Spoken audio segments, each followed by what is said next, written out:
आदरणीय साथियों एवं आदरणीय बहनों, प्रणाम।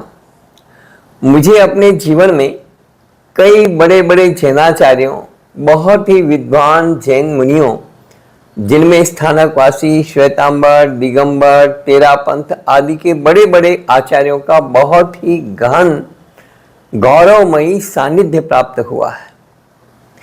वहीं सनातन धर्म के कई सन्यासियों, अलग अलग पीठों के शंकराचार्यों, महामंडलेश्वरों, बौद्ध भिक्षुओं, पवित्र स्वर्ण मंदिर में गुरु ग्रंथ साहिब का पाठ करने वाले ज्ञानी संतों, मिशनरीज में काम करने वाली कई सिस्टर्स और फादर्स, कबीर पंथ के संतों और कुछ मौलानाओं से भी आध्यात्मिक विषयों पर और सामाजिक विद्रूपताओं पर, कथनी करनी में विद्रूपताओं पर लंबी बातचीत करने का सौभाग्य प्राप्त हुआ है।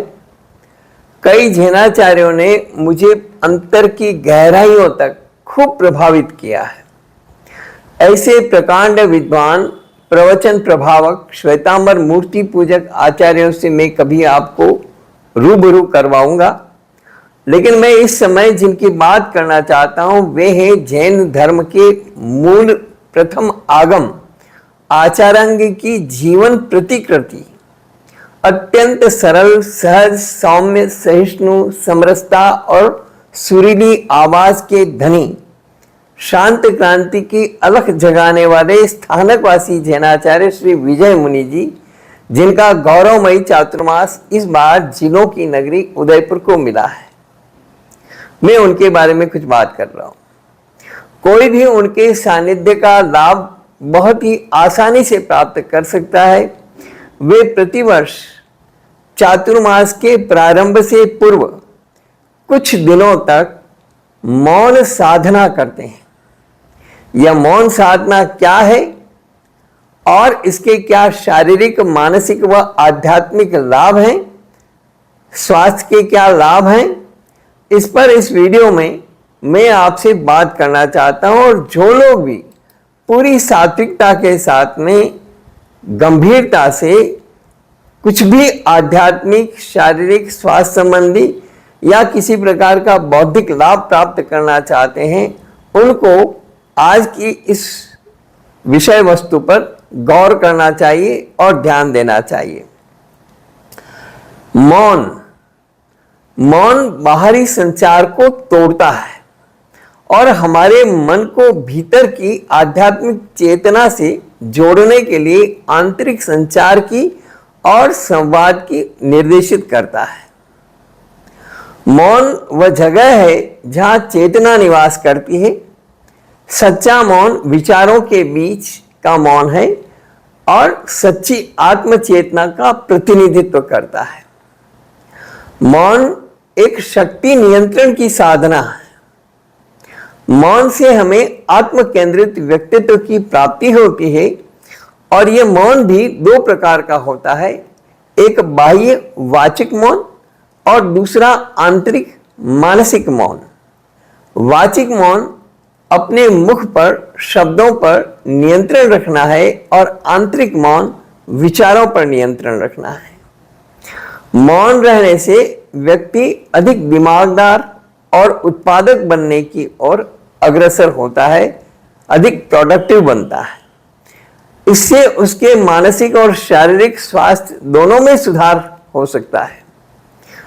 अक्सर हमारी अशाब्दिक भाषा मौखिक भाषा की तुलना में संचार का अधिक शक्तिशाली तरीका होती है। ये टेलीपैथी है। मौन से मन की शक्ति बढ़ती है। शक्तिशाली मन में किसी भी प्रकार का भय, क्रोध, चिंता और व्यग्रता नहीं रहती। मौन का अभ्यास करने से सभी प्रकार के मानसिक विकार समाप्त हो जाते हैं और रात को बहुत अच्छी तरह से नींद आती है। हमारी संस्कृति में मौन की बड़ी महिमा है। कहते हैं कि मौन में समाधान मुखर होता है, इसलिए मौन में जीवन की गूढ़तम प्रश्नों का हल निकालना संभव होता है।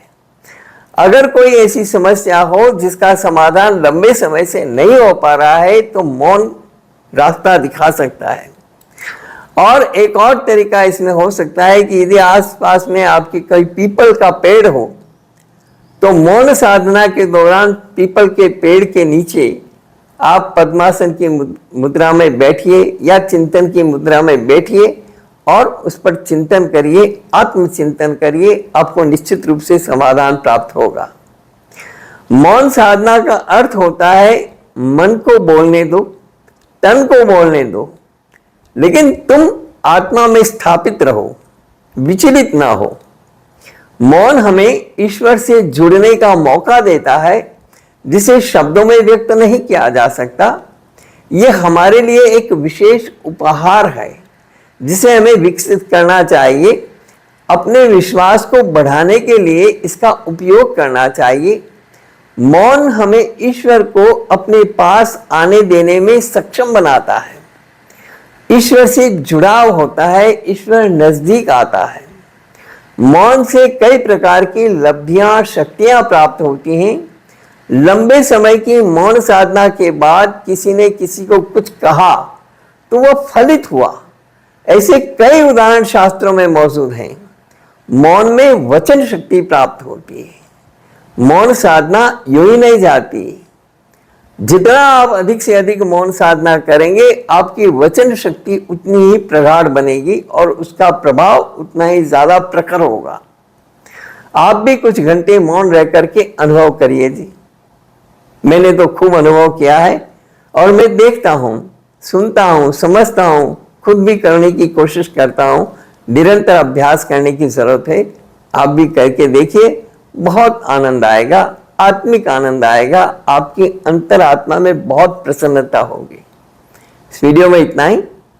वीडियो अच्छा लगे ज्यादा से ज्यादा शेयर करें और मौन का अभ्यास करें। धन्यवाद।